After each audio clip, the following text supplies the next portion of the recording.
All right, what is up, everybody? Eddie Barco here once again, and welcome to the Nebula Music Podcast. If this is your first time joining us, this is a show where we talk to some of today's most inspiring and influential musicians, artists, and anyone who's doing something really cool in the music industry. We try to pick their brain just for a little bit to try and get some insight and hopefully learn something new. And today I have somebody very special because not only is he incredibly talented, but personally I feel like he's doing a lot for his genre and just music in general. I mean, there's so much talent here to uncover that I wish I had hours and hours to pick this man's brain, but I'll take what I can get. So hopefully we can get a little bit out of you. So without further ado, I just want to welcome Mr. Dante. It's pronounced Bowe, right? The last name? Yes, sir. What's up, man? It's pronounced Bowe, yeah. Not much. People call me like Bow and Bowie, but it's Bowe. Got it. Okay, so I'm glad I got it right because to me it's important to get the name. It's the most important part of us, in my opinion. But yeah, for sure.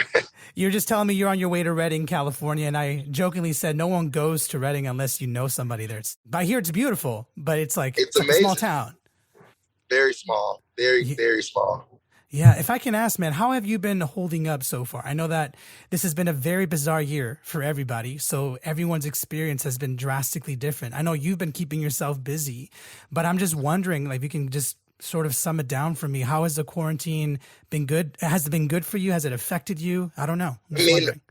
I guess it's been all of those things. I mean, it's been great in one sense because, I got to record an album that I'm really excited about.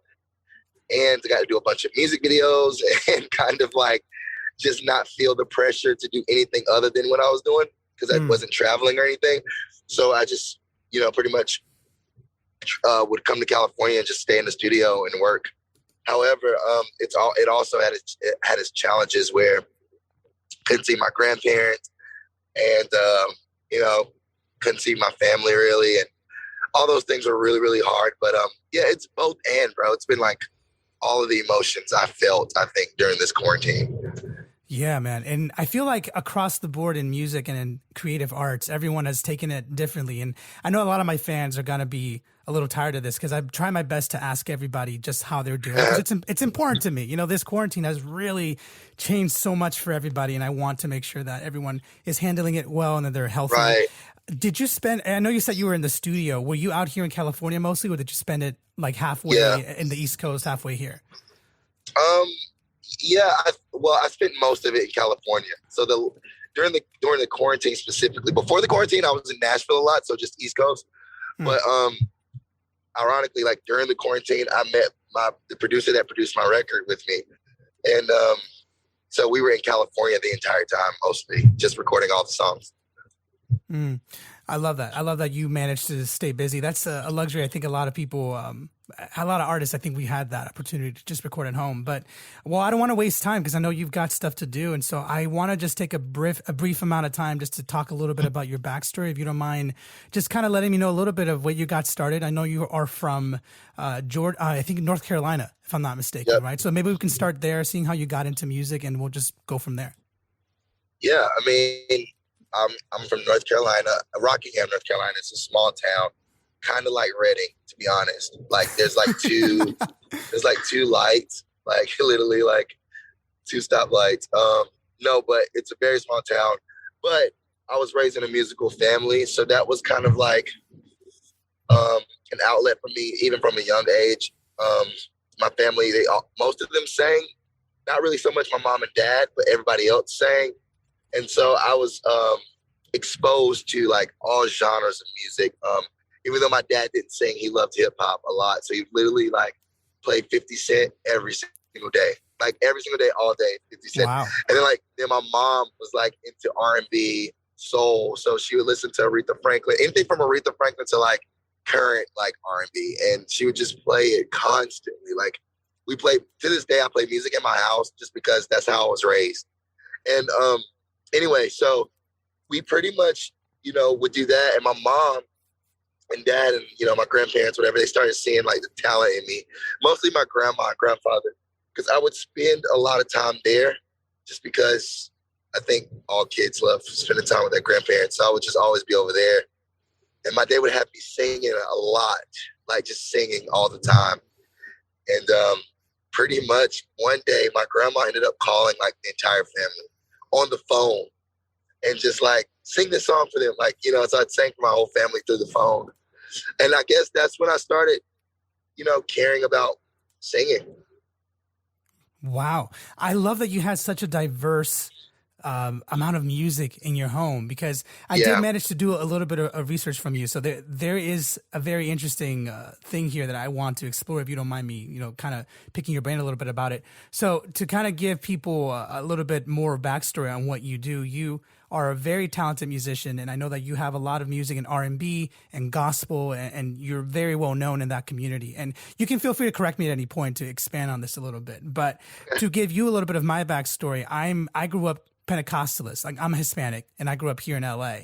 And so I grew up in the whole church scene. I did all of that. And it's interesting when I hear people's experience growing up, especially, you know, East Coast and the South. I have gathered that their experience has been drastically different from mine. For example, me being Hispanic, we are very strict. When we're religious, we grew up incredibly strict. I'm not so much anymore, but definitely as a child I was. We weren't allowed to listen to any kind of music at all, other than like the traditional hymns and stuff from like church. I managed to sneak away and listen to jazz. That was what I could get away with, you know, because there's no lyrics and stuff. But it's so fascinating. I mean, yeah, that was my loophole. My mom allowed me to listen to jazz because there was no vocals. So I was listening to Miles Davis, Coltrane, all those people from a young age because I could. And It's interesting when I learn about someone like you, who is so incredibly talented, who's got this very cool career and is very active in the religious church community, who had this background of like Aretha Franklin, hip hop, 50 Cent. It's so bizarre to me. And so I guess my question is that normal in your community to be able to kind of have an open mind when it comes to music, even though you grew up religious, or is that unique to your family, if that makes sense? Yeah, no, absolutely not. It's not normal at all. Honestly, my family is very like different, I guess you can say. But I'll say this, like my mom and dad weren't Christians as when I was growing up. My grandparents were on both sides. So I went to church. Since I've been born, I've been saved. I did not have an altar call moment. I've been a believer since I've been born, but it's because of my grandparents. And I went to church every Sunday, Sunday school, you know, Wednesday night Bible study, all the stuff. And they are very strict. I was raised like Church of God in Christ, Pentecostal. So it is very strict. However, when I would go home, my mom and dad were not religious. So they didn't listen to gospel music when they had free time. When they had free time, they would listen to like Aretha. They would listen to hip hop. So it was almost like, yes, I had this understanding of the church and like, you know, what that all meant. And then I also had this like deep, you know, familiarity with like R&B and pop and hip hop and stuff because my parents. So I guess, yeah, I think my family's dynamic is the reason why I was so open and exposed to like those things. How young were you, or a better way to phrase this is, when did you find yourself starting to get interested in gospel / R&B? Because gospel to me, again, I'm Hispanic, so my expertise and a lot of my background comes from like Latin music, right? It's in my blood.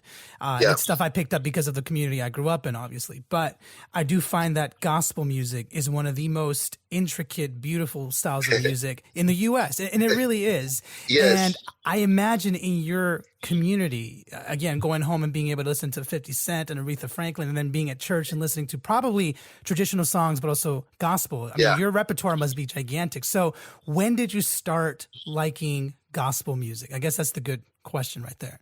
That's a good question. I've always loved gospel music. It's just, it gives you a feeling that no other genre gives you. So I've always loved it and just felt like, man, these people, first of all, they were like the best singers.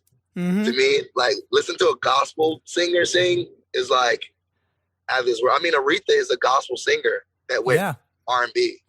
Like Whitney Houston started out gospel. And so like those are gospel voices that pretty much crossed over and did more mainstream music. However, I feel like I've always loved gospel. However, when I was 16 years old, I had an encounter with God that pretty much changed my entire life and made me want to kind of like dedicate, not kind of like, but made me want to dedicate like everything to that cause, and so people can feel what I felt. And so like from that day on, most of my music became faith-based. And like, even if it was about like life or love or anything, it's still faith-based. It's still through the lens of, hope. And so through the lens of faith. And I don't know, I feel like even though I do mess with some like pop R&B sounds and stuff like that, I feel like it's still gospel because I'm singing it. That's where I come from. It's like Whitney Houston's and I will always love. It's gospel because she's singing it. It's like, it's not like a regular mainstream girl singing that song. It's Whitney. It's like she's from like a backwoods church, from New Jersey. Wood seats. You know what I mean? And you can hear that stuff when she's sings. So I don't know. I always approach every song even though sonically it might sound like R&B pop, and it is maybe, but when I'm singing it, it's just like, to me, it's just God. My grandma hears it as gospel.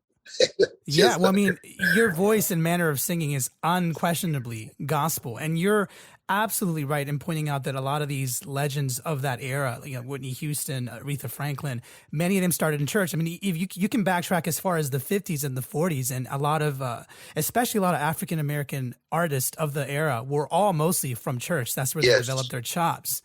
And it's so interesting when you really study the history of gospel. It's something the A&Rs would literally go to church. Yeah. Yeah, that's where they would find people. It's crazy to find. A&Rs would literally go there. Yeah. James Brown is essentially singing gospel though on all those records. Obviously he kind of developed his style a little bit. And I don't pretend to be an expert in this field at all. And that's something that I'm always I'm trying to learn as much as I can about it because it's so fascinating to me. And I guess what I'm trying to gather from you in your summation, how would you classify or how would you describe gospel to people who obviously can have heard it before, but to them it's an abstract concept? And by that I mean, when I listen to gospel, because I don't know it as much as you do, I understand some of the elements, but there's so many differences depending on which artists you listen to. But then there's a lot of intricacies when it comes to the band, the choirs and stuff. There's so much going on. And so I'm wondering, in your perspective, what are some of the key things that make gospel, if that makes sense? It's a kind of a broad question. Yeah. I mean, like, as far as like just what the word gospel means, so just good news to all, you are forgiven, and there's hope, always hope. So the gospel is there. I think like sonically, when I am approaching a gospel song or like anything, really when I'm approaching any song, for me specifically, I try to make it sound like hope and sound like good news. I don't want it to sound like mopey. I want it to sound like, this is the good news. And that's, or whether I'm singing about how to get over a hump or like life or whatever.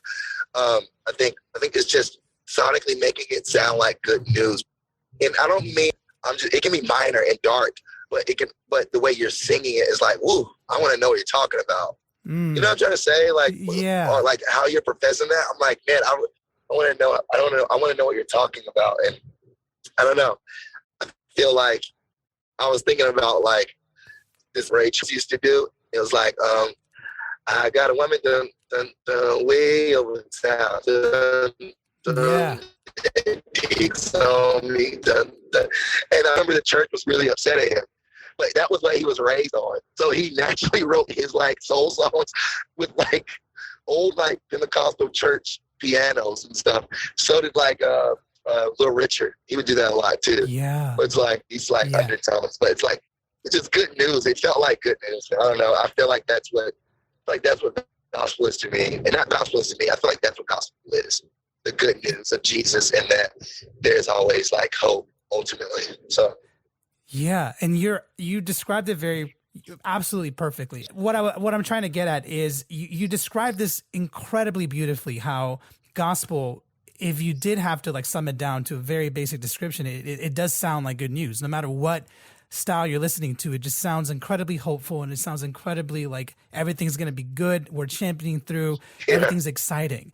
And kind of chiming back to what we were talking about, some of the legends of the day that all came from gospel music. One thing that crosses my mind very frequently is how much, when you really study the history of American pop music, you can almost see the parallels of gospel music in almost everything, especially when you backtrack to like the 50s and 60s. There is so much that was borrowed from gospel, primarily because a lot of the artists were gospel musicians, but even people that weren't gospel musicians started copying that. Copying that.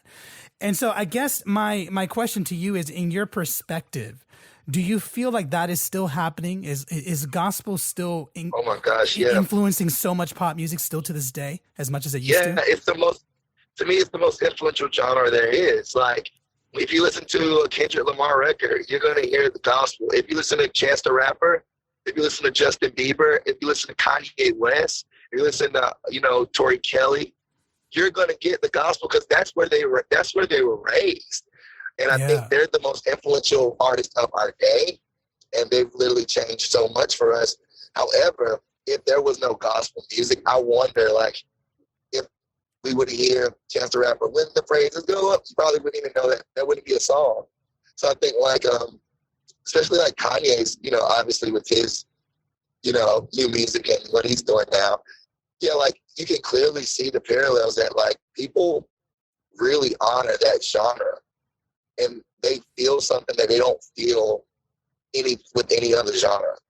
And it's to the point it's worth it to put it in your like mainstream album. And I used to think it was worth it, but I'm obviously like this born again Christian, but I think it's cool to see like other people think it's worth it. Like, no, I'm gonna make this my message. This is gonna be my single or whatever, And so I'm seeing it, yes, every single day. Like, every new artist that's coming out that are influenced by Kanye is doing it. You know what I mean? People that are influenced by Lauryn Hill. Like, Lauryn Hill's a church girl. And you can tell. I mean, but yeah, like, I'm still seeing it today, to answer your question.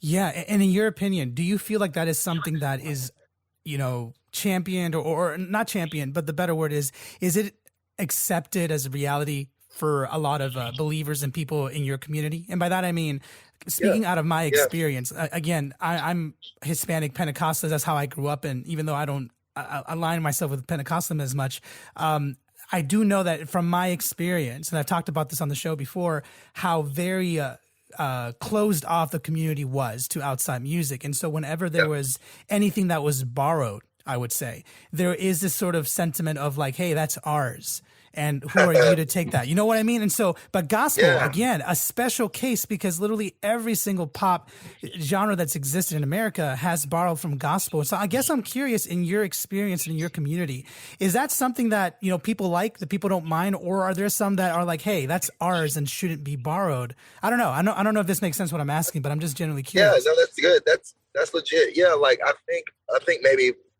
years prior, people were a little offended. Felt like they something belonged to them when nothing belongs to us, first of all. But I know people felt like something, that genre belonged to them. But I think now, like, my generation, we take it as like paying like homage, or like they show honor, I feel like. And what's really something awesome is that they're including us. Like, they're including, like, Justin is very close to some of our collective guys, and Kanye has, had some of the best gospel artists on his records. Snoop Dogg put like Kier shit, like, they're not just like doing it and pretending we don't exist and they're creating something.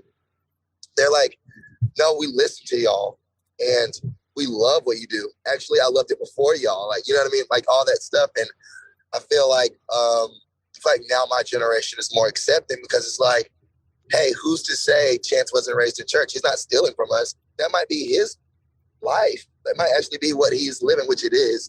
But that might be like his own personal journey with the Lord. It has nothing to do with like, oh, he's fighting off of this gospel song. It's like, no, he probably was raised on that gospel song, just like you were. And so I think our generation is way more accepting. And I feel like super excited. And the friends that I hang out with, they're like really excited about, all of it being intertwined, because we also want to sing about like life and love and like people got kids and people are married and they can't even talk about it. Yeah. That was a thing. And I feel like Brandon Lake released Almond Eyes because he's in love.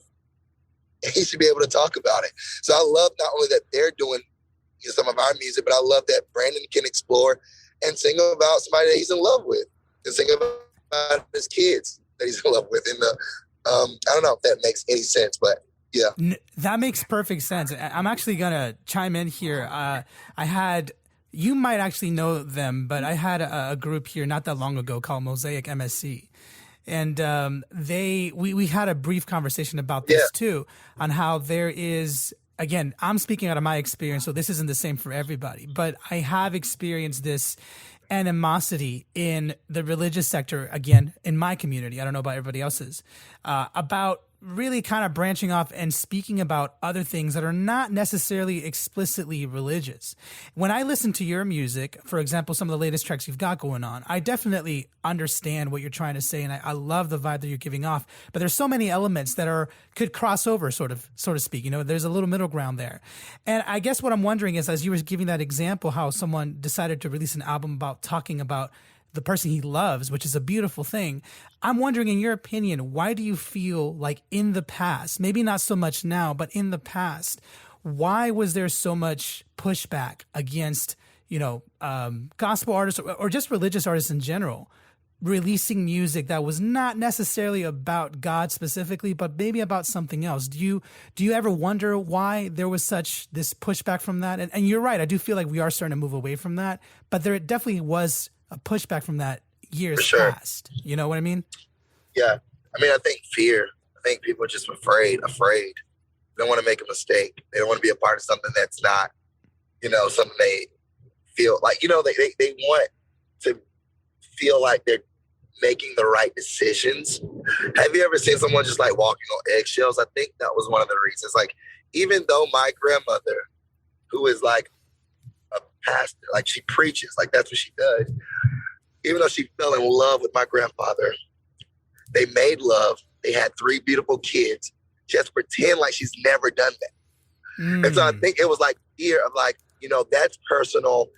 I don't want to be associated with that, even though I'm in love with this guy and I'm going to stay with him the rest of my life and have so much to say about him.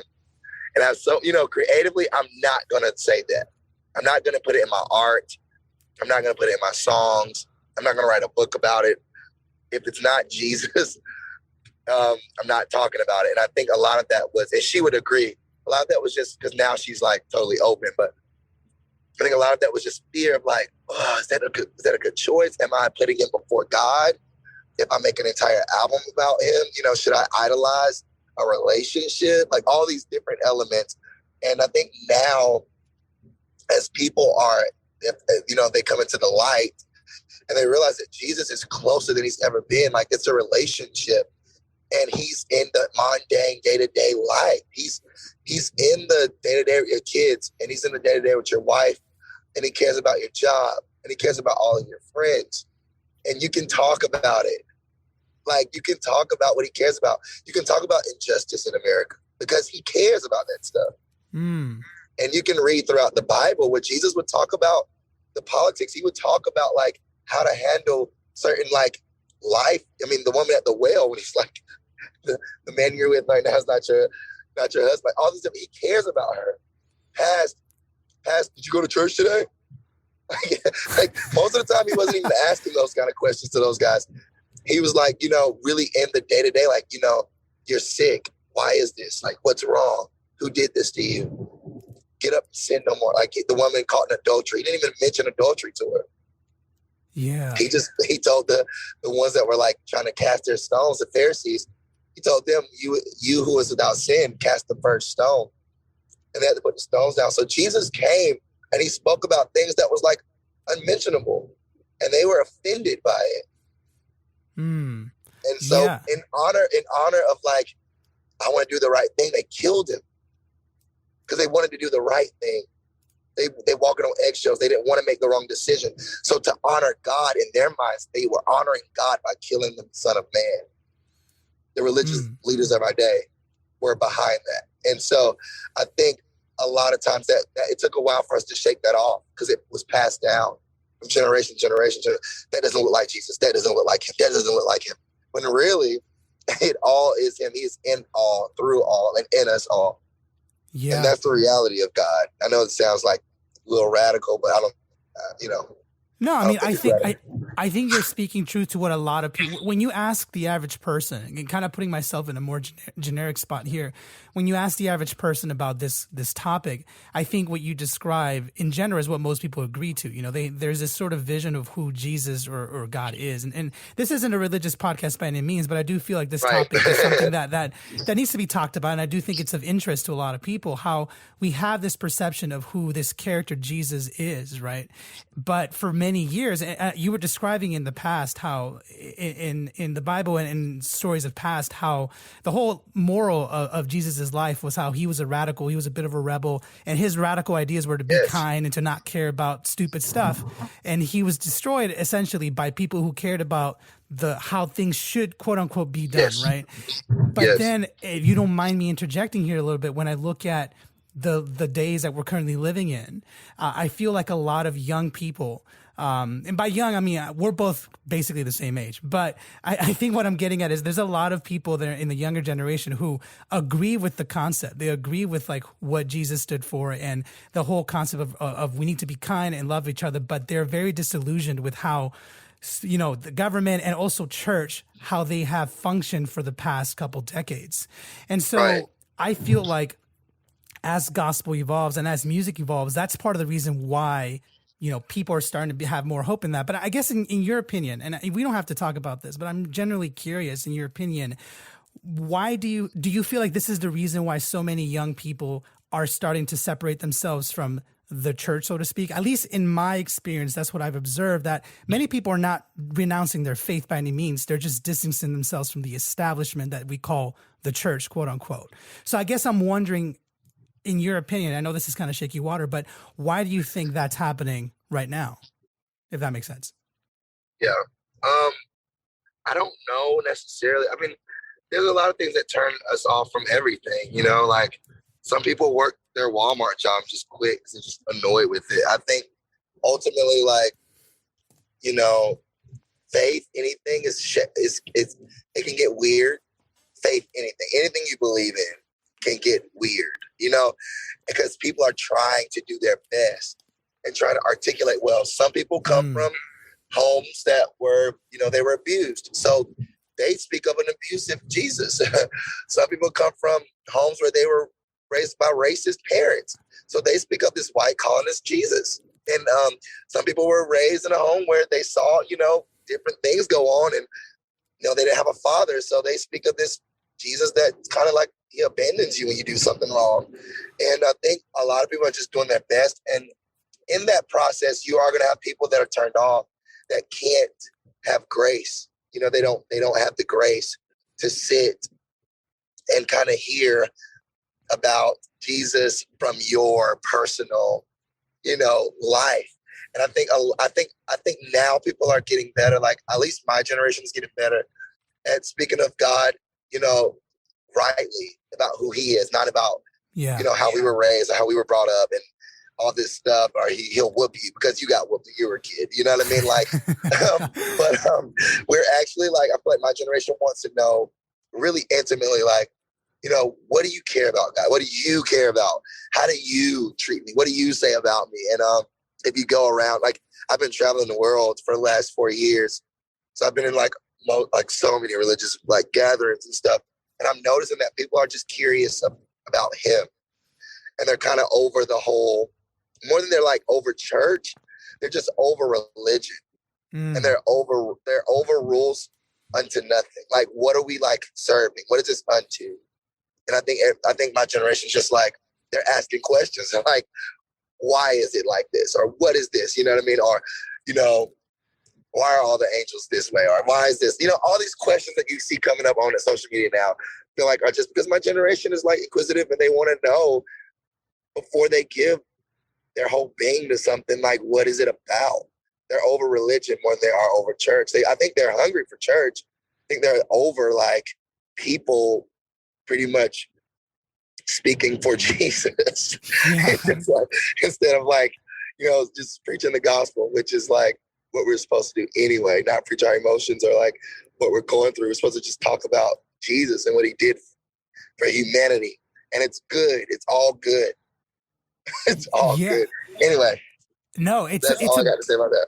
Dude, it's a beautiful thing because I agree with you 100%. I think that if you don't mind me asking, how old are you? Are you in your 30s? I'm 27. You're 27. Wow, you speak with so much wisdom. I love that. Oh, thanks. I could have guessed you're a little bit older. I guess in our generation, I hang with a lot of older people. That's a good thing, man. It's a very good thing. You learn a lot, and you grow up quickly, and that's a good thing. But it is an interesting thing because you're right. I do feel like our generation. I'm 30 years old, so we're about the same generation. Oh, same. Yeah, there you go. So I think we are in this area or this time in this point in time where we are asking lots of questions and we want to know answers. We don't need the right answer, but we want to know why we've been told to do things. And I do find that there are a lot of people out there who aren't necessarily looking for a change of mind. They just want to ask the questions. And it's such a beautiful, beautiful place to be in. And I do think you spoke it eloquently. I'm going to ask you something here a little bit touchy. So if we don't want to talk about it, by all means, we can move past this. But I'm just generally curious what you think about this. So bear with me here. I'm wondering, when I think of gospel music and I think of the state of where we're currently at in this world, there are a lot of things that are improving. But because we are an inquisitive generation, a lot of dark things have surfaced that have always been there and continue to be there, primarily social injustice and that sort of thing. Yeah. Lately, there's been this sort of distaste amongst people, at least here in the West Coast. You know, I'm speaking from people in the West Coast that I've interacted with. Like we were saying, people are hungry for the truth and for justice and for peace and for love and for Jesus and all that. But they are very disillusioned by how there are many strict religious conservative people who have used the name of Christianity to put people down, if that makes sense. And yeah. I'm wondering, in your perspective, I don't even know how to word this question, to be honest with you, brother, but like there is this divide, and I'm wondering why there is this divide and why so many kinds of people feel the need to use religion and Jesus and all this to push this narrative of putting others down, if that makes sense. That is literally as broad as I can put it without trying to be super specific, if you know what I mean. Yeah, for sure. I mean, I don't know how we became the opposers of the world because Jesus came for the world. Yeah. But I'm with you. Like, I don't know when we became like the opposing like teams, like Christians in the world. Isn't that like crazy? Like when did this happen? We preach Christians in the world. It's like we literally separate ourselves so much when God was like, I so love the world that I'm going to give you Jesus. Not like the world and me, you know what I mean? Like he didn't like separate those two. He actually brought Jesus here to mend the two. Like Jesus was fully man. He walked on the dirt. He felt how it felt to be me and how it felt to be you. And he didn't have a divide. He wasn't like, you're a filthy human and I'm God, whatever.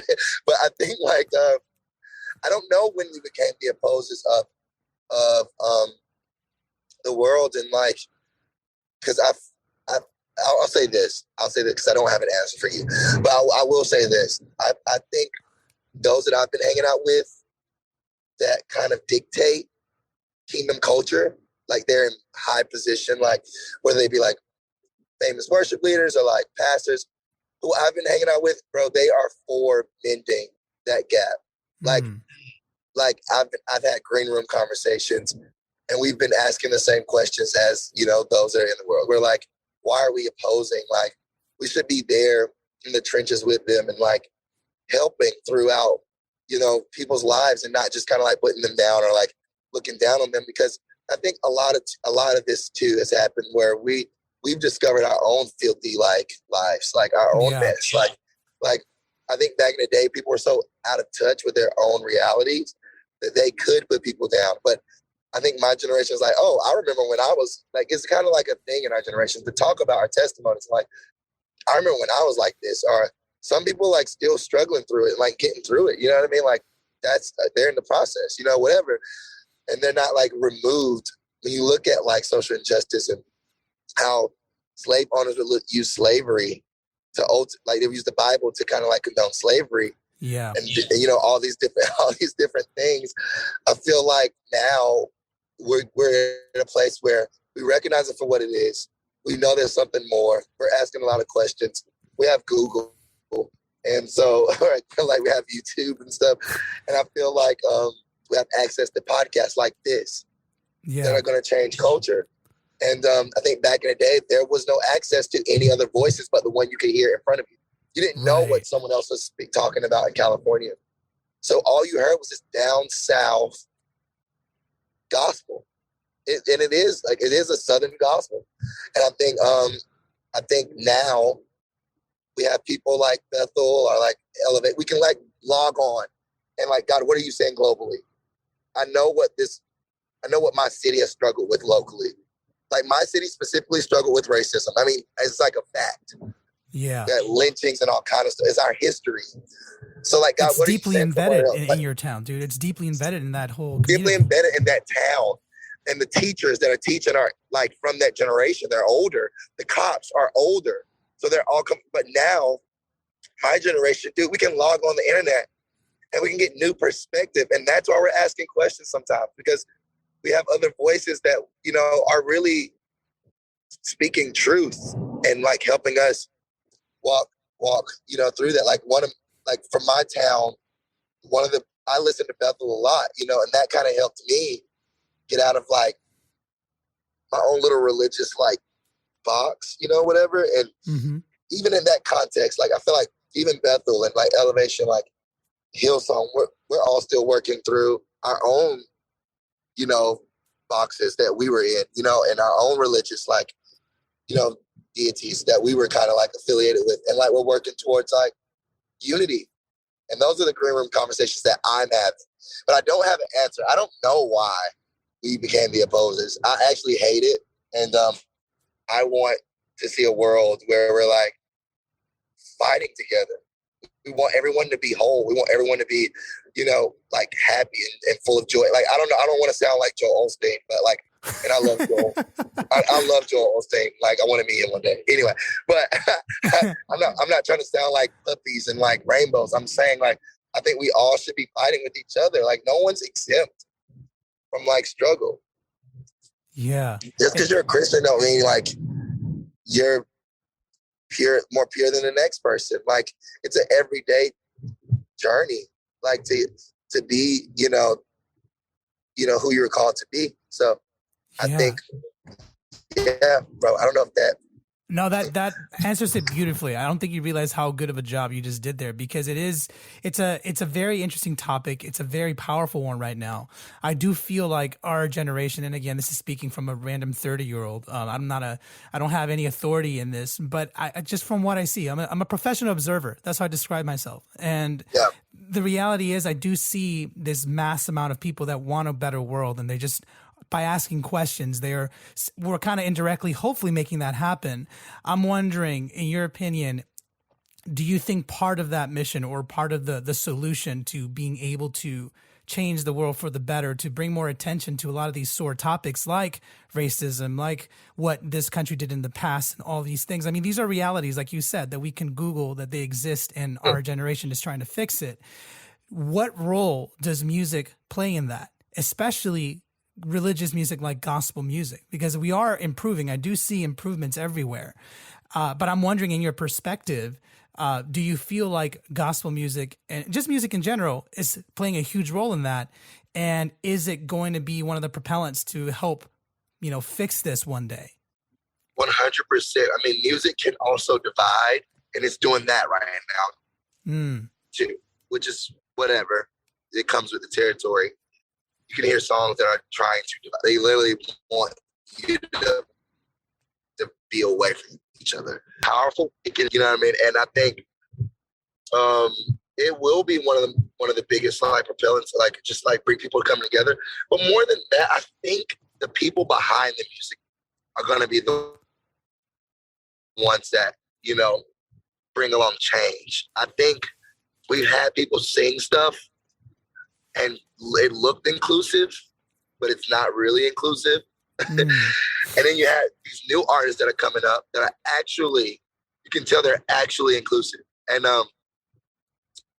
I think specifically for me, I want to change the narrative of, what people perceive this whole thing to be. And I think I'm changing that with my music, with my message. I am not shying away from like hard topics, but I'm speaking on those topics from a place of like hope, not like hopeless. I'm not going to talk about this stuff, hopeless. I'm going to speak about it with like this immense amount of hope. Like I know that things can change. I have a song on my album called Family Tree. It's ultimately about my family, but mostly my grandfather. He couldn't get a house. Well, he was wanting to build a house for my grandmother in the country on like 4 acres of land, which we own now. But he wanted to build his house on 4 acres of land, and it was in this like predominantly white neighborhood, and they redlined him, and he couldn't get the house. He couldn't build the house. He couldn't even like look at the land. Ultimately, he did something really shiesty, really like he pretty much got his white friend to do to get the house. And ended up like switching it back into his name later. That's what he had to do to own a home in our neighborhood now. But my point is like I wrote a song about that. It's like, look how far we've come. Where there's dark, there's light. Where there's wrong, there's right. Ooh, I know that things get better. Like I know things get better because back then you couldn't probably tell my grandfather like, 20 years from now, your grandson's gonna own whatever he wants, like, or your grandkids are gonna do that. Like your daughter is gonna have 2 houses. You couldn't tell him that because it was like, he felt when he talks about it, it's just he felt really hopeless, really, really hopeless. And my point is, like, I'm gonna change culture through my message because I know that things actually do get better, and I want to just sing from that place, and I don't want to shy away from hard topics, but I want to talk about them, with the underline of hope. Good for you, man. That is the way to be. It's sucky right now, and we can't see past 2021. But bro, 20 years from now, our kids gonna be like, "What happened? Oh my goodness! You were stuck at home for how long?" Damn, I'm like, yeah, it was so hard. And pandemic this, and they're like, "What?" They're not even gonna believe it. Yeah, because things are gonna be so much better for them, and it's only because of people like you, bro. People like me, people that are like, wanting to bring change and wanting humanity to be free. Yeah, and that is the goal, honestly. And music is helping that for sure. Absolutely, and it is, and I know that you're playing your part. I'm glad that you're not shying away from tough topics. Have you seen? I know we got to wrap it up soon, but I'm wondering, have you seen that movie on Hulu, the Billie Holiday one, versus the U.S.? I think it was. Oh, I love that movie. Isn't it amazing? That's a genius movie. That movie's incredible. It hits hard I'm a too. huge fan of Billie Holiday, bro, but I didn't even know half of those things that happened to her. I didn't even know she stood for justice. I didn't know any of that stuff. They hid that, but that's why Google's important. We have Google now and YouTube. Yeah. Like the generation before us didn't have YouTube. They had to go off the history books, which are lies. But anyway, go ahead. No, yeah. And I mean, you're absolutely right. The point being here is like, there's all this information coming out. And if anyone here has not seen the Billie Holiday movie, you got to go watch it on Hulu because it is absolutely amazing. I'm not sponsored by Hulu, but the whole point is that is a beautiful educational movie that to me, it hits so hard when you really just watch the story of this beautiful woman who just, had struggles like most of us, but for whatever reason was just pushed down every single corner and just kept going. And to be honest, she just went out like a boss, in my opinion. But she did, bro. Yeah. At the end of the day, that's all you can do is just you live your truth and you just don't let anything push you otherwise. But my point that I'm trying to make is it can be hard to really like stand up for what you believe in and just stay true. And a lot of people are wondering what they can do to help. And in my opinion, I think the best thing we can do is do what we were born to do, whether it's music, art, business, whatever it is, do it with that mindset of, we're all in this together. If we were an alien looking down on our planet, we will all look exactly the same to this alien. We're all in here together. And so use the gifts that you've been given, use whatever calling you have, whatever passion you have, and figure out a way that can benefit your neighbor. And that is honestly the best thing we can do as a human being, which is what you're doing with your music. You're trying to push love forward. You're trying to push, the narrative forward, and you're not shying away from topics. That's important. We need music like that. And I'm just happy that I get to hear it from you, that's what you're doing. And I love it. I love what you're doing, man. Yes, sir. Thank you, man. Awesome, man. I mean, I wish I could talk to you for at least another hour, but I know you got to get going. You're probably tired from all the interviews you've been doing. So to kind of end things off, I do want to say thank you for being open to talk about things. It isn't always easy, but I'm glad that you're able to do it. Talk to me about some of the stuff you've got going on. I know we briefly touched on some of the music that you have. You've got some great songs out already. I imagine you have an album coming out very, very soon. Talk to me about all that, man. Yep, my album comes out tomorrow. Well, at midnight tonight, actually. So the 26th of March is the street date. And yeah, dude, I wrote a record about everything we just talked about. My family. I wrote about my faith, my struggles, and the name of the album is Circles, which to me, I named it that because I know we've all felt in the last 2 years that we were spinning around just out of control in circles.